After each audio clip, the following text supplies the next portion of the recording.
Hello and welcome to IB Biology Notes with Dr. Kimo. This is B2.1 Membranes and Membrane Transport. This topic is about the different ways in which particles move across the membrane, especially the cell membrane. All cells are surrounded by a membrane. The membrane forms a border between the cell and its surroundings. All cell membranes consist of a bilayer of phospholipids and other amphipathic molecules. And this is something you can learn more about in A21 and B12. Other membranes, like those around some organelles, for example mitochondria, have the same basic structure. The lipid bilayer acts as a barrier between the cell and its surroundings. Now you may remember that the membrane core is hydrophobic. It consists of fatty acids, and fatty acids do not dissolve well in water, so they are hydrophobic. The bilayer has low permeability to hydrophilic particles. Low permeability means that things do not easily go through. The bilayer does not easily let hydrophilic particles through. Particles like large polar molecules, charged molecules, and ions. However, hydrophobic particles pass through more easily. Permeability also depends on size. For example, glucose does not pass through, whereas water does to some extent, because water is so much smaller than glucose. Let's start with the most simple type of transport across membranes, simple diffusion. Now, particles are in continuous motion, except at absolute zero. And the higher the temperature, the faster the motion. If you, for example, put a dye in a beaker of water, like in the illustration here, the dye will start to spread in the beaker until the concentration is the same all over. There is a net movement from an area of high concentration to an area of low concentration. You can see this in the beaker because the dye molecules in the droplet will start to spread from the droplet where the concentration is high to the other parts of the beaker where the concentration is low. This is called simple diffusion, and it also happens across membranes. Now, this illustration shows how small nonpolar molecules in the extracellular fluid, so outside the actual cell, pass through the membrane spontaneously, and they move into the cell because the concentration is higher outside than inside, and over time they will move into the cell until the concentration is the same outside and inside. An example of simple diffusion, which you will be learning more about in B31, is when oxygen in your lungs moves from the air sacs, called alveoli, into the blood.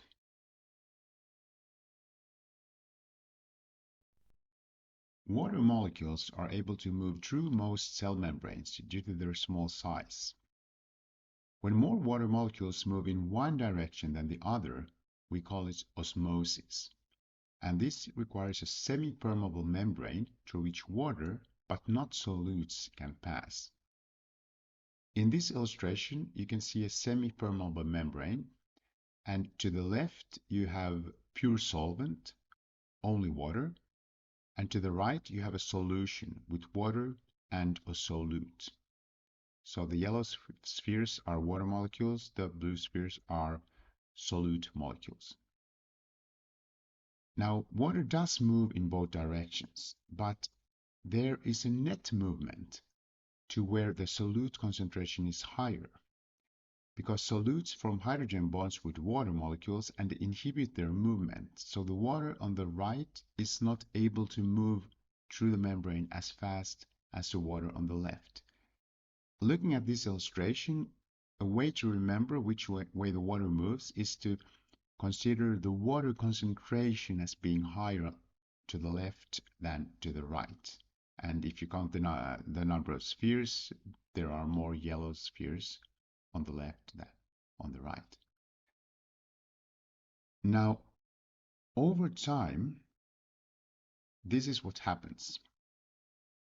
More water will be moving from the left to the right, and the water level will rise on the right side. At some point, the water level will rise so much that the pressure is higher on the right and will push back the movement of water. So the net movement of water stops.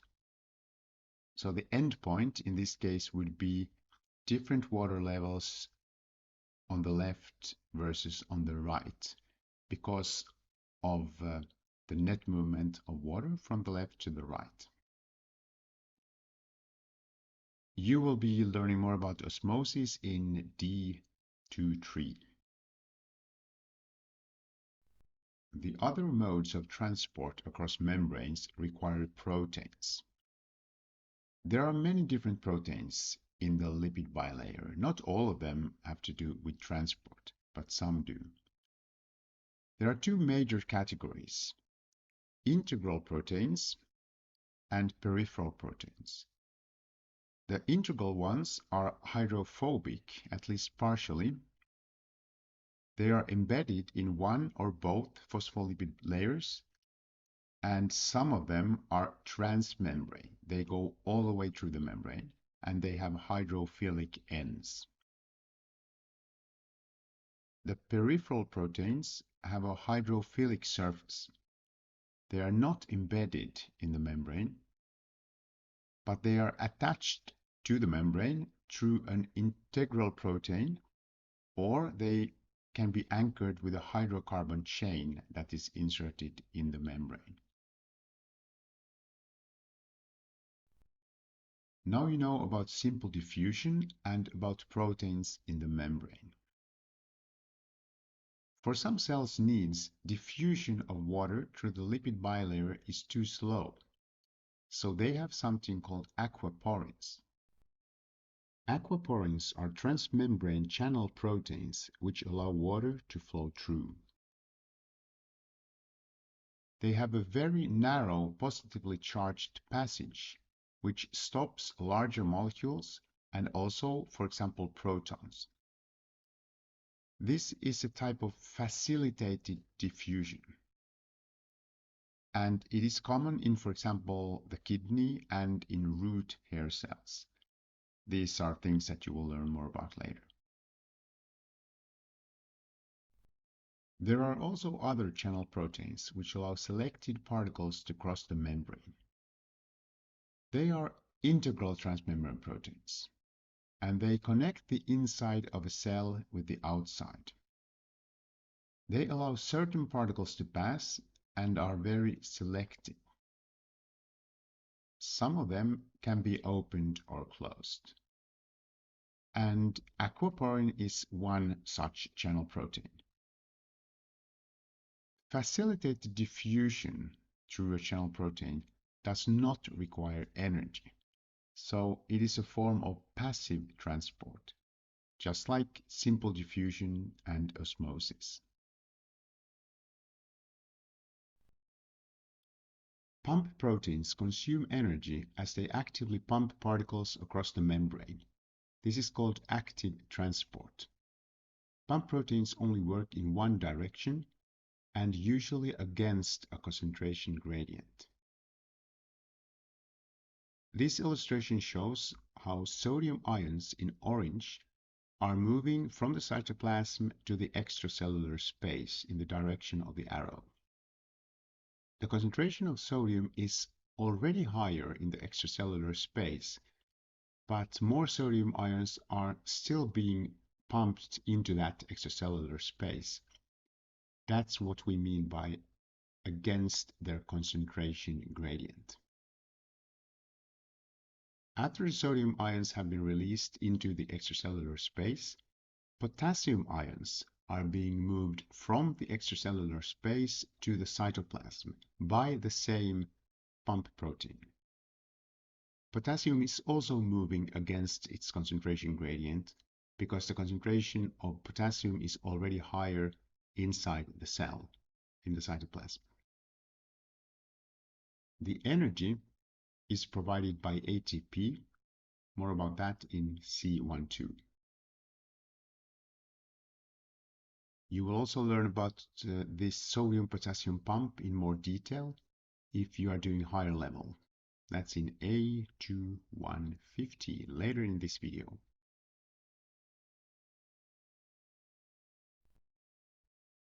Cell membranes are selectively permeable because, as you know by now, the cell can decide what goes in and out with the help of facilitated diffusion and active transport. The selections can differ depending on the cell's needs. This is more than just semi-permeable, where some particles spontaneously go through and some don't, because of their size, for example. However, the cell cannot stop small hydrophobic particles from diffusing across the membrane. So, cell membranes are said to be both selectively permeable and semi-permeable at the same time. Sometimes this combination is called partially permeable. There are lots of different proteins in the cell membrane. Some are called glycoproteins because they are linked to a carbohydrate. There are also glycolipids, which are lipids linked to a carbohydrate. These have a role in cell-to-cell recognition and immune response. In some cells, glycoproteins and glycolipids form a dense carbohydrate-rich layer on the cell surface, and this layer is called a glycocalyx. Now let's consider the fluid mosaic model of membrane structure. Membranes consist of a phospholipid bilayer with a lot of different proteins and other molecules. Peripheral proteins are on the surface and integral proteins are embedded in the bilayer. Carbohydrates are attached to some proteins or lipids, and all these molecules together form a mosaic of different parts. The parts are able to move laterally, so the membrane is fluid. This fluidity can be regulated by the cell. For example, cholesterol increases fluidity. So that's the fluid mosaic model.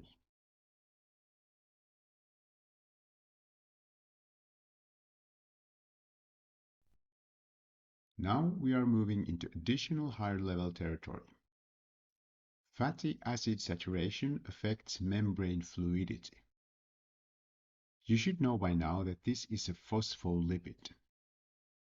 Each phospholipid has two fatty acids, and fatty acids can be saturated or unsaturated. Saturated fatty acids are straight, and unsaturated fatty acids have a bend. Saturated fatty acids form many hydrogen bonds with adjacent fatty acids and make the membrane less permeable and less fluid. Unsaturated fatty acids form fewer hydrogen bonds with adjacent fatty acids and have the opposite effect on the membrane. Cells can have different ratios of saturated versus unsaturated fatty acids depending on their environment, for example, temperature.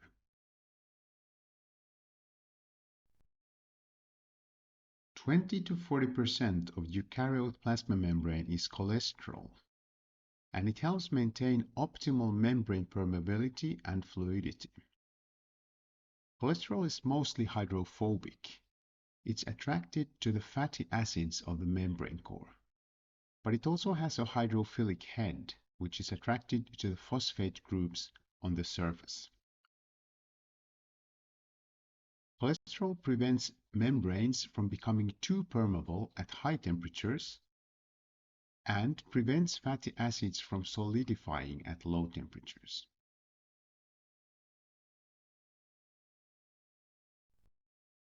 Membrane fluidity allows vesicles to form from membranes and to fuse with membranes.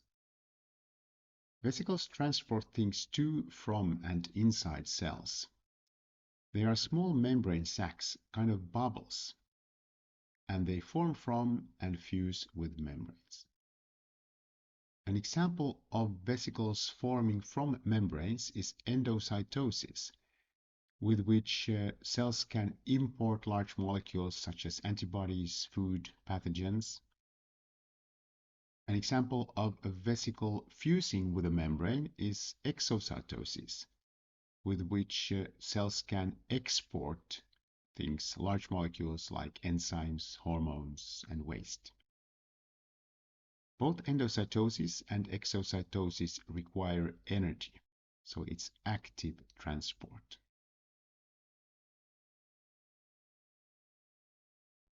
Here is an example of endocytosis. An electron micrograph of a white blood cell in yellow, which takes in two anthrax bacteria through endocytosis. The bacteria are seen in orange. And here we can follow a protein in green, which has been synthesized in the rough endoplasmic reticulum, which is also surrounded by membrane. The protein travels in a transport vesicle which buds off from the endoplasmic reticulum and fuses with the Golgi apparatus, where the protein is being processed. Eventually, a vesicle buds off from the Golgi apparatus, and that vesicle contains the green protein. The vesicle travels to the plasma membrane and fuses with the plasma membrane, and the protein integrates into the plasma membrane. Now back to a less complicated mode of transport, channels. Some channels in the cell membrane are gated. It means that they open or close as a response to something. Neurons have voltage-gated ion channels that respond to changes in electric potential across the membrane. Ligand-gated ion channels, on the other hand, respond to chemical messengers like neurotransmitters or hormones. We will also have another look at the sodium-potassium pump. It maintains resting potential in neurons. Let's see what that means. The sodium-potassium pump is an exchange transporter. It transports 3 sodium ions out from the cell and brings 2 potassium ions into the cell. That means that there's a net movement of charges. One positive charge is going out because 3 positive charges, 3 sodium ions go out, and only 2 positive charges, 2 potassium ions, go in. As a result, the outside of the cell membrane will have a positive charge in relation to the inside, which has a negative charge. This generates an electric potential which is about -40 to -70 millivolts across the membrane. It is called the resting potential, and it's necessary for neuron function. Now, each step in this process that we looked at earlier elicits a conformational change in the protein. First, the conformation of the channel protein is such that sodium is allowed to enter. Then the hydrolysis of ATP causes the cytoplasmic side of the pump to close and the extracellular side to open. Sodium is released and potassium is allowed to enter. Binding of potassium releases the phosphate group, which is still attached to the pump. This closes the extracellular side and opens the cytoplasmic side, and potassium is allowed to enter the cytoplasmic side. One more mode of transport, the sodium-glucose co-transporter, which moves glucose into the cell. We already learned that the sodium-potassium pump moves sodium against its concentration gradient. This requires energy in the form of ATP and its active transport. The sodium-dependent glucose co-transporter allows sodium to move back along its concentration gradient. The flow of sodium ions releases energy which is used to move glucose against its concentration gradient. This is passive transport, but it wouldn't work without the active transport performed by the sodium-potassium pump. A channel which moves particles in opposite directions is called an antiport, and a channel which moves particles in the same direction is called a symport. Finally, adhesion of cells to form tissues. Animal cells link together with cell-to-cell adhesion molecules, or CAMs. CAMs are typically transmembrane proteins with a large extracellular domain.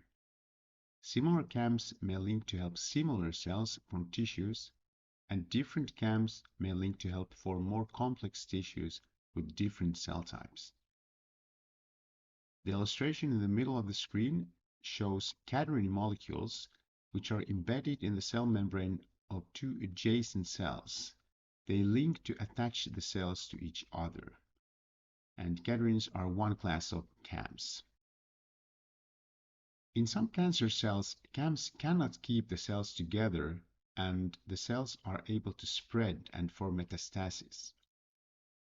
The image on the right is an immunofluorescence micrograph which shows the presence of cadherin in red between cells in blue.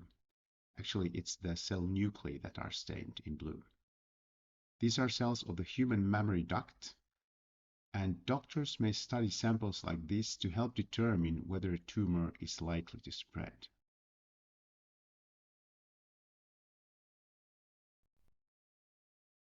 That's all for now. See you next time.